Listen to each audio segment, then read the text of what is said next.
de ondas antes de avançar um pouquinho na matéria, mas a aula de hoje ainda bastante light, eu diria que só vai ficar um pouquinho mais apimentado ondulatória na nossa última aula dessa matéria, desse volume, que seria na próxima aula, onde eu vou falar da equação da onda, tem uma partezinha matemática um pouquinho mais delicada. Fora isso, é mais teoria mesmo. Hoje eu quero fazer alguns exercícios, né? Se vocês quiserem depois também pedir alguns exercícios dessa parte, fiquem à vontade. Vamos lá. Primeira coisa, olhou para a onda, tem que saber identificar crista, vale, com certeza. Imagina a linha onde a água estava antes de começar a oscilar, e nós temos então essa distância que é a amplitude, tanto medindo para baixo quanto medindo para cima. Talvez o tamanho mais importante ainda seja de crista até crista, vale até vale, ou então ao completar uma oscilação completa, que é o tal do lambda, ou comprimento de onda. Também lembrar que a onda está toda hora se repetindo, e o tempo que ela demora para repetir uma oscilação completa a gente chama de período. Fundamental lembrar que o tempo para completar uma oscilação é um período, e a cada oscilação completa a onda avança para frente lambda metros. É isso aí. Por isso mesmo, se a gente faz velocidade dividido pelo tempo, distância dividido pelo tempo para calcular a velocidade, depois troca o tempo pelo inverso, né, do período, que é a frequência, fica o famoso veja que uma lambda faz. Velocidade, comprimento de onda, frequência, claro, bem simples. Talvez um elemento que eu ainda não tenha discutido das ondas, é aquele elemento ali, ó, muito importante. Separa a parte não perturbada da parte perturbada. Logo, é a primeira parte da onda, a frente da onda. Frente de onda. Importante saber o que é essa frente de onda aí, porque ela gera uma classificação a respeito das ondas que nós já vamos ver. Classificação das ondas, a gente chegou a dar uma olhada na natureza, e é relativamente tranquilo. Onda mecânica é aquela que é feita de partículas vibrando, partículas que vibram, seja no estado sólido, líquido ou gasoso. Se tem átomo vibrante, é onda mecânica. E quando falo em eletromagnética, eu quero a lista completa em ordem crescente de frequência. Ondas de rádio, micro-ondas, e ondas de rádio são as com a menor frequência delas. E tu usa ondas de rádio no dia a dia com frequências da ordem de 100 MHz, que é 100 milhões de oscilações por segundo. Essas são as que oscilam devagar, tá? Só para tu sentir que uma onda eletromagnética é algo bizarro, realmente, assustador. Então 100 MHz, claro que existem ondas de rádio com uma frequência bem mais baixa, né? Perto de kHz, sem problema nenhum. E depois das ondas de rádio com uma frequência um pouquinho maior, micro-ondas, show de bola, a frequência aumenta um pouquinho. Infravermelho, que é aquele tipo de radiação que todo o corpo emite o tempo inteiro. O átomo emite o tempo inteiro infravermelho e recebe infravermelho do meio ambiente. Só vai parar de emitir infravermelho se atingir o 0 Kelvin, a temperatura, né, o zero absoluto, a temperatura menor que existe. E depois do infravermelho, luz, porque vem o vermelho, só que por incrível que pareça, tem que saber a sequência das cores da luz. Existem perguntas a respeito disso. Às vezes o cara pergunta qual é o que tem maior comprimento de onda, o vermelho ou o violeta ou o azul. Tu tens que saber então, né, raciocinar sobre isso. Vermelho, já que é infravermelho, né, começa com a cor vermelha. Não, o azul é lá na outra ponta. É tudo parecido, gente, vai mudando devagarzinho. Então vermelho alaranjado, que é entre o vermelho e o amarelo. Aí sim vai mudar a tonalidade para verde, certo?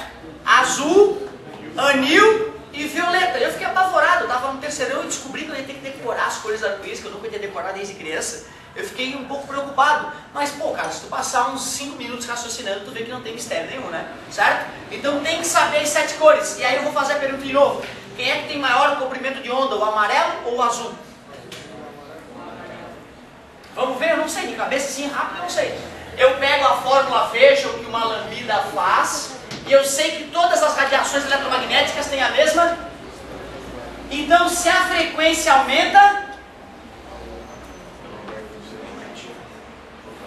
mesma velocidade, se a frequência aumenta, o lambda diminui. Porque para a multiplicação continuar dando o mesmo resultado de antes, se um aumentou, o outro tem que diminuir, não é isso?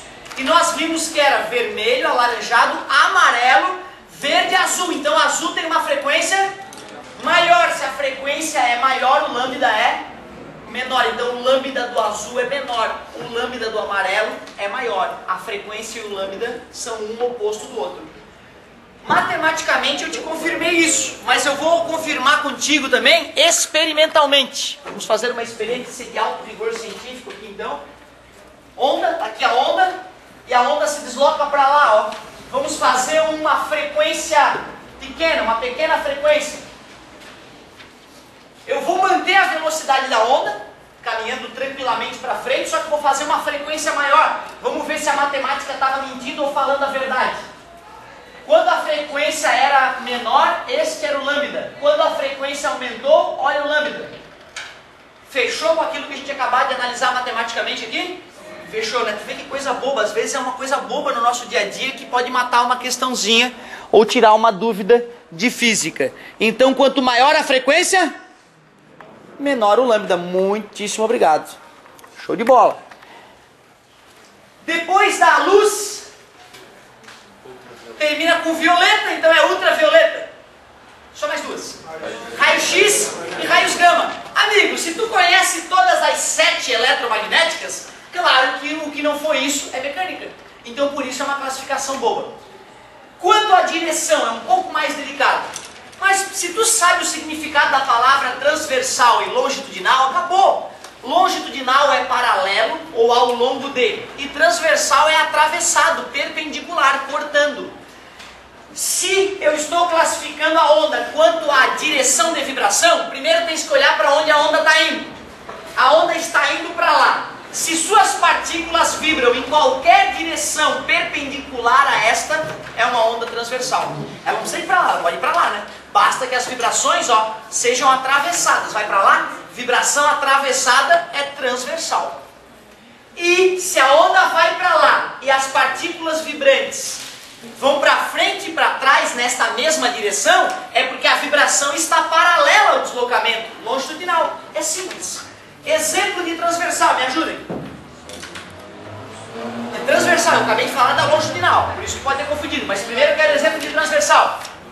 Todas as eletromagnéticas, é uma coisa importante de lembrar, que toda onda eletromagnética é transversal. Porque se eu sou um fóton de luz, à medida que o fóton vai para frente, os campos elétricos se intercalam desse jeito, atravessados na direção. Se é uma partícula de micro-ondas e ela está subindo a partícula, então os campos elétricos e magnéticos estão se atravessando perpendicularmente à direção de subida. Onda mecânica transversal, me dá um exemplo, por favor. Acabamos de falar, o som ainda não está na hora, é longitudinal. E pessoal, lembra da caixa de som, pessoal? Lembra? A gente viu isso há pouquíssimo tempo. A caixa de som vibra assim, o som sai para frente, ó. Ó como não é transversal. É só para ser criativo. Lembra do sub, cara? Lembra daquela caixa de som se movimentando para frente e para trás à medida que ela joga o som para frente? Ó, não pode errar isso, vamos raciocinar antes, certo? Quero uma onda mecânica transversal, por favor. As mais famosas, a da corda, obrigado, o amigo sacudiu a corda, já entendi. Né? A onda vai para frente na corda e a corda sacode para cima e para baixo. A onda na superfície da água, pô, ela vai para frente enquanto a água vai para cima e para baixo, beleza? O mais chato é falar de onda longitudinal, por exemplo. Mas nós temos um exemplo marcante que acabou de ser discutido. Qual é o primeiro exemplo de onda longitudinal? O som é o primeiro exemplo. E aí, a partir dela, tu lembra das outras. Tem a molinha do Paraguai, lembra a molinha do Paraguai? Aí tu esticou a molinha, tu fez o que com a mola? Assim, ó.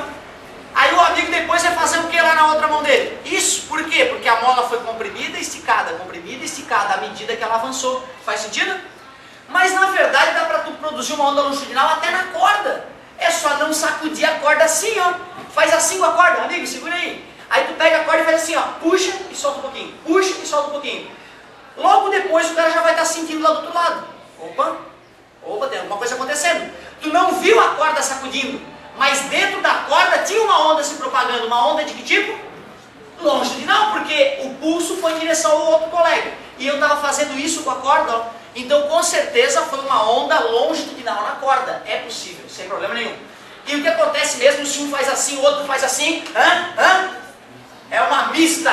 Como é simples, meu Deus. Então, onda mista é aquela que tem uma parte longitudinal e uma parte transversal.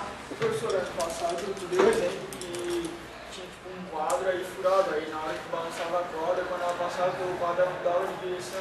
Legal, a vibração dela poderia ou não ser anulada, certo? Isso nós vamos ver já já em polarização, nos fenômenos ondulatórios. Ótima observação. Não posso deixar, tu levantou a bola, eu vou chutar. O negócio é o seguinte, ó, o cara falou uma coisa muito importante. Quando nós falamos em ondas longitudinais e transversais, tem um detalhe importante. Apenas as ondas transversais são polarizáveis. O que é polarizar uma onda? É obrigar que ela vibre só numa direção. Certo? Então se eu pegar uma corda e fazer ela passar por uma cerca, por uma das madeirinhas de uma cerca, se eu sacudir ela na horizontal, a cerca não vai deixar ela vibrar. Concorda comigo? Se eu sacudir ela na vertical, ela vai poder vibrar na cerca. Então a cerca poderia funcionar como um polarizador. Então se eu ficar sacudindo a corda para tudo que é lado e a corda passar pela cerca, a cerca só vai deixar a vibração vertical passar. A horizontal vai ser anulada. Então a cerca foi um polarizador, certo? Se eu estivesse fazendo assim com a corda, ó, ela ia passar pela cerca sem interferir, né? Certo? Então as ondas longitudinais não são polarizáveis, mas fica só entre nós, certo? Então beleza. Galerinha, o negócio é o seguinte, o amigo me lembrou aqui sabiamente que eu não havia documentado no quadro o conceito de onda longitudinal. E aí eu coloquei ali no cantinho, ó. Puxei uma setinha, ó. Onda longitudinal. Ondas cujas vibrações são paralelas ou longitudinais à direção de propagação. Está documentado então. E vamos ao novo então. Né? Afinal, o novo é sempre bom. Dizem até que é melhor, eu não sei, mas...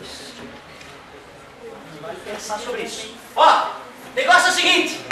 Ah, essa aqui é boba, bicho. Pelo amor de Deus, olha só quanto há propagação. Adivinha o que é uma onda unidimensional? Só vai numa, e pior não é só um lado, é uma única direção. Ou seja, ela caminha numa linha.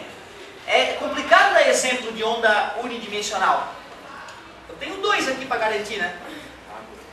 Na água, só se tu tivesse um filetezinho de água e produzisse uma onda nesse filete de água, e aí a onda acompanharia esse filete de água, porque se for na superfície, ela vai para lá também, já está na superfície, que tem duas dimensões. Tem que ser numa linha imaginária, uma onda que se propaga numa linha imaginária. A corda, né? A corda não é a própria linha? Se tu sacudiu a corda, a onda só pode ir na direção da corda. Então, ondas em cordas são unidimensionais. O bacana é que essa onda eletromagnética, tu pode obrigar ela a ir numa direção só. Tem um apontador laser, não tem apontador laser? Certo? Eu aponto para lá, a onda vai só naquela direção. Então eu posso obrigar uma onda eletromagnética, né, a ir na direção que eu quiser. Então o laserzinho a gente pode, né, lembrar como uma onda unidimensional. Então se propaga em apenas uma dimensão, uma direção. E agora sim, bidimensional. Né, na superfície da água. Ondas na superfície da água.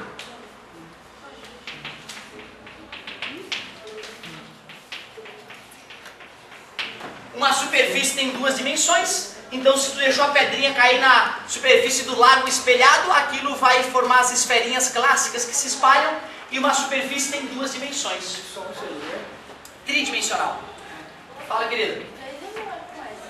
Como? Eu escrevi lazer, né? Obrigado, querido. Muitíssimo obrigado. Parece a famosa questão da UFSC, né? Onde ele pedia uma redação sobre lazer, certo? E muita gente fez a redação sobre laser. Foi bem interessante. É pior que rolou aí, relativamente pouco tempo atrás. Tridimensional, o melhor exemplo da tridimensional é o som. Lembrem-se que as cabeças de vocês não estão todas no mesmo plano. Várias sim, mas algumas mais baixas, outras mais altas, e todos assim mesmo escutam. Alguns poderiam estar no teto, outros no chão, e mesmo eu falando dessa posição, todos escutariam, mostrando que o som está se propagando nas três dimensões. Quem já viu uma explosão filmada em câmera lenta, vê lá uma bolha de destruição se espalhando cada vez maior, certo? Mostrando que aquela explosão está indo nas 3 dimensões. Então, uni, bi ou tridimensional é autoexplicativo. Uma dimensão vai numa linha, 2 dimensões se espalham numa superfície, 3 dimensões vai para todos os lados no espaço. Quanto à frente de onda, essa classificação sem dúvida é a mais perigosa porque é a mais rara. Se bem que se tu entendeu o que era a frente de onda agora ali, tá tranquilo. Se eu pego uma corda e começo a sacudir a corda, tem uma parte da corda que ainda não estava sacudindo. Já que é um ponto, o que separa a parte sacudida da corda da parte não sacudida, a gente chama essa frente de onda de pontual. Frente de onda pontual é porque existe um ponto que separa a parte perturbada da parte não perturbada. Porém, se na superfície da água eu deixar cair uma barra qualquer, um poste horizontalmente derrubado na água, vai formar uma crista, que vai formar um vale, que vai formar uma crista, que vai formar um vale, e assim por diante. E essa parte da água ainda não está perturbada. O que está separando a parte perturbada da parte não perturbada? Uma linha, não é? Já que é uma linha, a frente de onda linear. E nesse caso ela é reta ainda. Se na piscina tivesse sido derrubada uma pedra, aí vai gerar crista e vale. Crista e vale. Nesse caso, a parte não perturbada da piscina e a parte perturbada, a separação entre elas é dada por uma linha. Mais uma vez é uma frente de onda linear, só que agora não é reta, é circular. É circular. Finalmente a gente poderia imaginar que essa sala toda está cheia de água. E que uma dessas paredes pode se movimentar para frente e para trás. Nós estamos então mergulhados, submersos por nossos aparelhos de respiração e de repente a parede começa a ir para frente e para trás. Nós perceberíamos o que na água? Que de repente tem um pulso que nos faz ir para frente e para trás, certo? Tem ondas aqui na água. Só que como nós estamos dentro da água, não é uma onda que dá para ver lá na superfície, certo? É uma onda longitudinal dentro da água. Então a onda vai para lá e a água vai para frente e para trás. O que estaria separando a parte ainda não perturbada, da galera que ainda está parada, e a galera que já está saculejando dentro da água? É um ponto? É uma linha? Pior é que não, né? É uma superfície inteira, né? É uma superfície de água avançando que separa a parte perturbada da parte não perturbada. Então se eu estivesse dentro de uma sala, essa sala estivesse cheia de água, e eu movimentasse uma das paredes, eu geraria uma compressão na água, e aí teria uma parte não comprimida da água, uma parte comprimida de água, e esse tipo de movimento é que espalharia a onda por toda a sala. Logo, eu tenho uma frente de onda que é uma superfície, só que agora plana. Então, uma frente de onda superficial plana. E se nós fôssemos usar o exemplo do som ou de uma explosão, que formariam esferas cada vez maiores espalhando o som ou a destruição, a gente sabe que é uma superfície de uma esfera que está se espalhando. Então, mais uma vez, a frente de onda é superficial, só que agora esférica. Apesar de ser bem raro esse tipo de classificação aparecer no vestibular, quando aparece, grande parte das pessoas nem viu isso, não sabia que existia. Então, se tu entendeu a ideia, fica na frente já. É só identificar o que separa a parte perturbada da parte não perturbada. Se é um ponto, pontual. Se é uma linha, linear. Se é uma superfície, superficial. Simples assim.